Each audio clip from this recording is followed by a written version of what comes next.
stands a chance against this beast. This dinosaur might be able to defeat a Spinosaurus.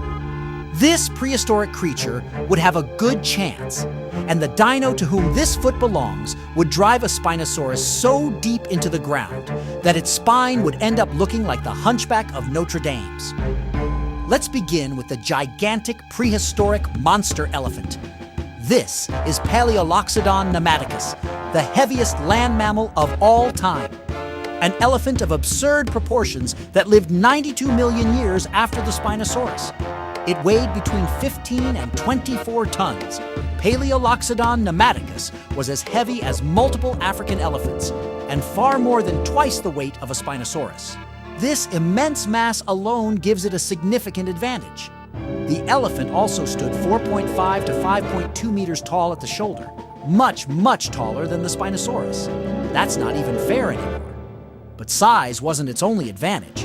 This species of elephant also had particularly large, straight tusks, making them even more effective as weapons. In addition, it stood firmly on the ground with its sturdy legs, a significant difference compared to the Spinosaurus, which had relatively weak legs due to its aquatic lifestyle and was nowhere near as stable in comparison. Paleoloxodon pneumaticus could easily topple, impale, or even trample the poor Spinosaurus. It would be almost like an elephant attacking a hippopotamus. There's only one winner, and it's clearly the elephant. The only way a Spinosaurus might have a chance would be by biting off the elephant's trunk. That's pretty much the only vulnerable weak spot on this giant. But even then, there's a significant obstacle: the elephant's extremely long tusks. In attempting to attack the trunk, the Spinosaurus would most likely impale itself. I can only envision one theoretical chance for the reptile: a surprise attack targeting the trunk at the exact moment when the elephant is sucking up water to spray into its mouth. But even then, it's doubtful that the Spinosaurus's bite force would be sufficient to cause fatal damage. There are videos of crocodiles attempting to injure an elephant's trunk, and in most cases, they don't cause any serious external injuries. In response, the crocodiles are often crushed and trampled by the elephants. An attack on the trunk would certainly be painful for the elephant, as the trunk is an extremely sensitive organ. However, such an attack wouldn't be enough to defeat the elephant, and that was really the only strategy that might have had a slim chance of success. I would give a healthy, fully grown Paleoloxodon pneumaticus a 99% chance of victory against a Spinosaurus.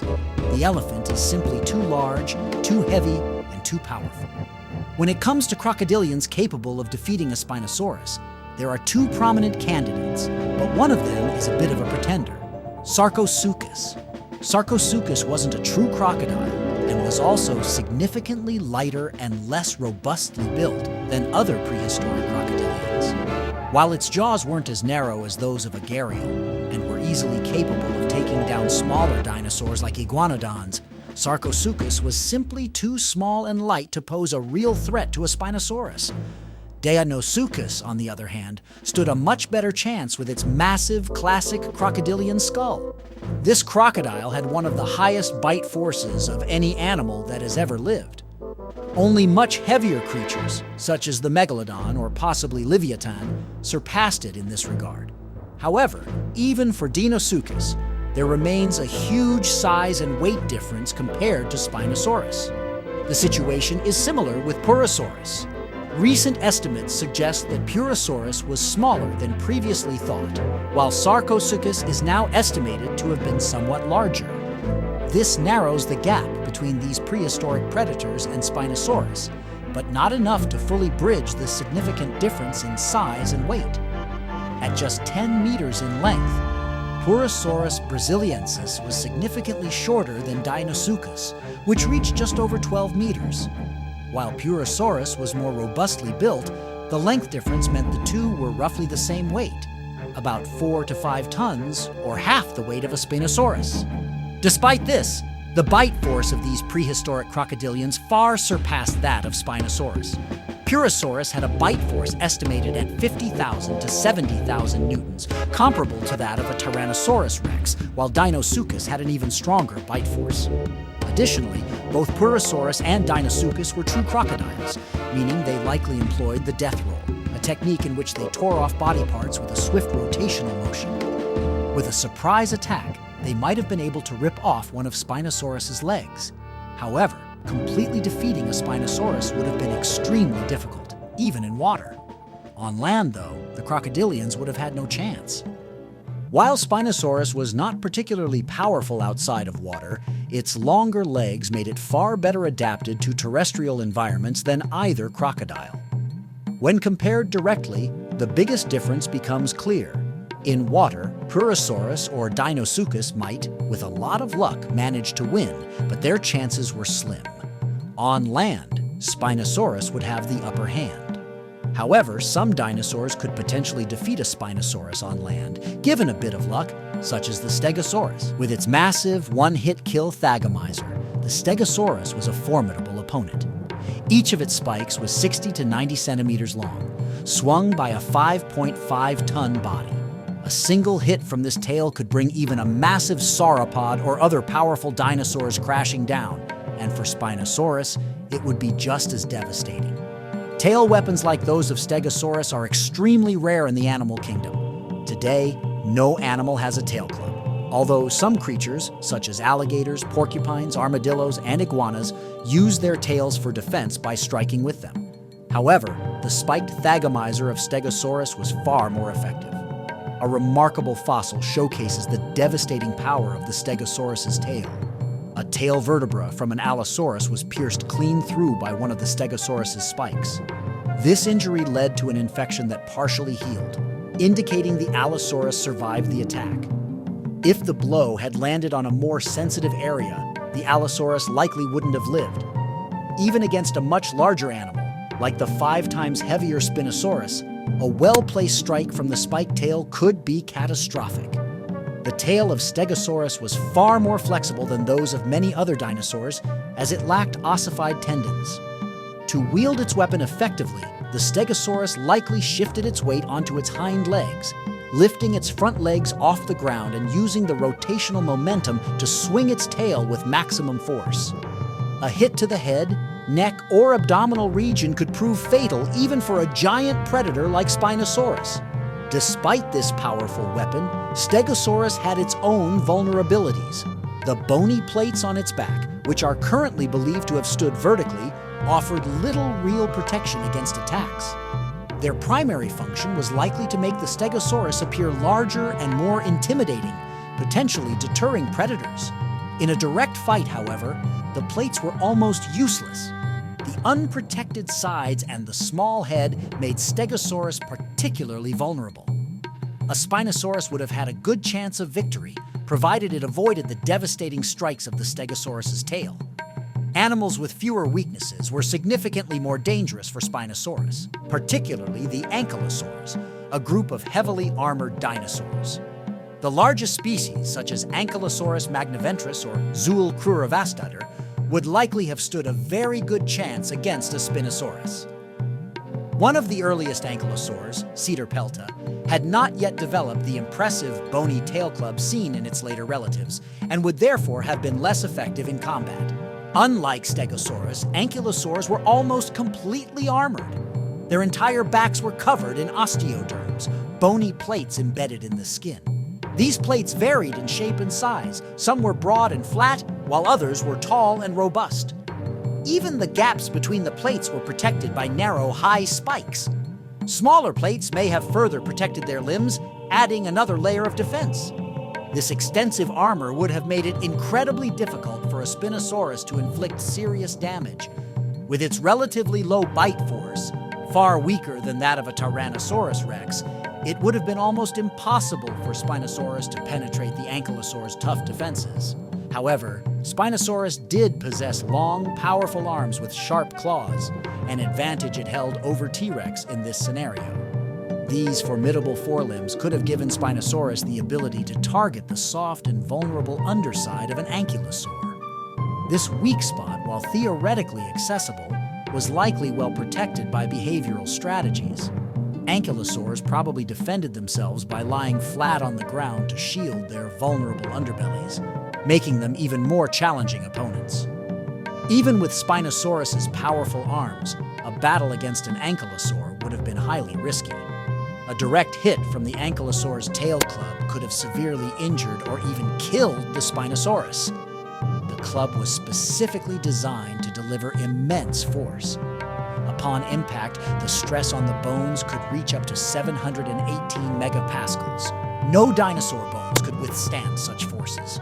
The structure of the ankylosaur's tail was unique. A combination of flexible and ossified tendons allowed it to maximize the power of its swing. Coupled with the sheer mass of the club, this made it an almost perfect defensive weapon. This matchup posed a significant threat to the Spinosaurus, despite its impressive size. Another considerable danger for Spinosaurus came from large theropods. These included nearly all members of the top 10 largest carnivorous dinosaurs, which were stronger on land than Spinosaurus. Although Spinosaurus was the second largest carnivore after Tyrannosaurus rex, it was highly specialized for its unique aquatic habitat. This specialization meant that other theropods of similar size likely outperformed it on land. The T-Rex had the best chance against Spinosaurus. With a weight exceeding that of Spinosaurus, T-Rex was not only heavier, but also boasted one of the highest bite forces of any animal in history. Following T-Rex in this ranking are Giganotosaurus, Mapusaurus, Tyrannosaurus, and Paraceratherium. Notably, Paraceratherium lived alongside Spinosaurus in North Africa, making it likely that these two species clashed during their time. Other potential threats to Spinosaurus included Acrocanthosaurus and Oxalia. While Oxalia was essentially a smaller relative of Spinosaurus with minimal differences, its sharp tyrannosaur-like teeth could have given it an edge despite its weight disadvantage of 5.5 tons. Similarly, Zhucheng tyrannus from China could have posed a significant challenge to Spinosaurus. For smaller carnivores like Paraceratherium, which weighed only around 4 tons, the situation becomes significantly more difficult. Although it lived during the same time period as Spinosaurus and may have encountered it, Paraceratherium would have had little chance in a direct confrontation due to the massive weight difference. Overall, 6 of the largest carnivorous dinosaurs have realistic chances against Spinosaurus, while 2 have moderate chances, and 2 have rather slim ones. Still, under favorable circumstances, even the weaker contenders could secure a victory. A particularly surprising threat could come from the large hadrosaurids, especially Stegosaurus. Weighing between 12 and 20 tons, this herbivore far outclassed any predatory dinosaur in terms of sheer mass. Its immense size and strength would give it a realistic chance of defeating Spinosaurus. With a length of 15 to 17 meters, Stegosaurus was as long as, or even slightly longer than, Spinosaurus, but its build was much bulkier. Its massive frame and powerful tail, which might have been used as a weapon, provided it with a significant advantage. Additionally, Stegosaurus frequently encountered giant predators like Tarbosaurus, likely giving it some degree of combat experience. However, its primary defense was the size of the herd it lived in, particularly to protect juveniles. Exceptionally large specimens of Edmontosaurus might also pose a challenge to Spinosaurus due to their sheer mass. Most Edmontosaurus individuals weighed between 7.8 and 8.8 tons, making them comparable in weight to Spinosaurus. However, fossil evidence suggests the existence of extremely large individuals that weighed up to 15 tons in life. These colossal Edmontosaurus specimens, with their strong legs and massive tails, would have stood a good chance of successfully fending off a Spinosaurus.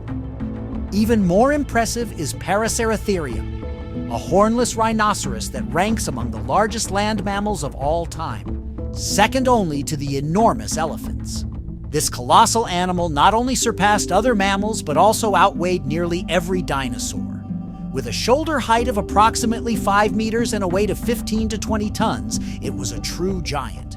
While Paraceratherium was shorter than Stegosaurus or Spinosaurus, measuring 7.4 to 8.7 meters in length, its massive body and extraordinarily sturdy skull made it a formidable opponent.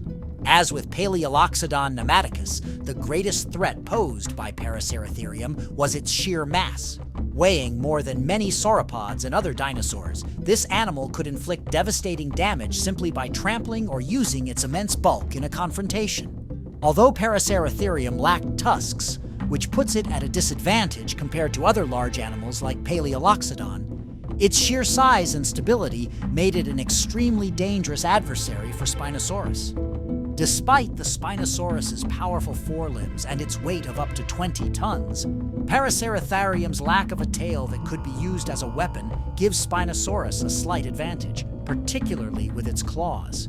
However, I still believe that Paraceratherium would win most encounters. Its sheer size and resilience would simply overwhelm the Spinosaurus. For this reason, I would estimate the chances of Shantungosaurus and Paraceratherium against Spinosaurus to be similarly high, easily at 90%. Similarly dangerous are Triceratops and Nidoceratops, horned dinosaurs that could reach up to 9 meters in length and weigh as much as 12 tons. These creatures were built like living tanks. With their massive frills and long horns, they were perfectly equipped for combat. Their compact bodies and low centers of gravity made them extremely difficult to knock off balance. Here, Spinosaurus would be at a clear disadvantage, as its conical teeth and elongated jaws were specialized for catching fish, not for fighting armored opponents. Even with its strong arms and claws, it would struggle to inflict significant damage on these well-protected dinosaurs. Overall, this matchup heavily favors Triceratops and Nidoceratops. Lastly, there are the massive sauropods, which could literally crush Spinosaurus into the ground. The size and weight difference between Spinosaurus and giants like Argentinosaurus is so enormous that Spinosaurus would stand no chance. It wouldn't even be able to inflict significant damage on these colossal creatures, while they could easily trample it to death. A single stomp from a sauropod's foot would be enough to completely end the fight. This group includes towering titans like Apatosaurus, Diplodocus, Supersaurus, Alamosaurus, Futalonctosaurus, Portosaurus, Brachiosaurus, Giraffatitan, Argentinosaurus, Marapunosaurus, and Antarctosaurus. The list of sauropods capable of defeating Spinosaurus is truly staggering. Despite this, Spinosaurus remains one of the most fascinating dinosaurs. Its extraordinary lifestyle and unique adaptations make it utterly unmatched. But what do you think? Did I forget an animal that might stand a chance against Spinosaurus? Elasmosaurus could be worth considering, though it would require a lot of luck. Let me know your thoughts and see you next time. Stay fascinated.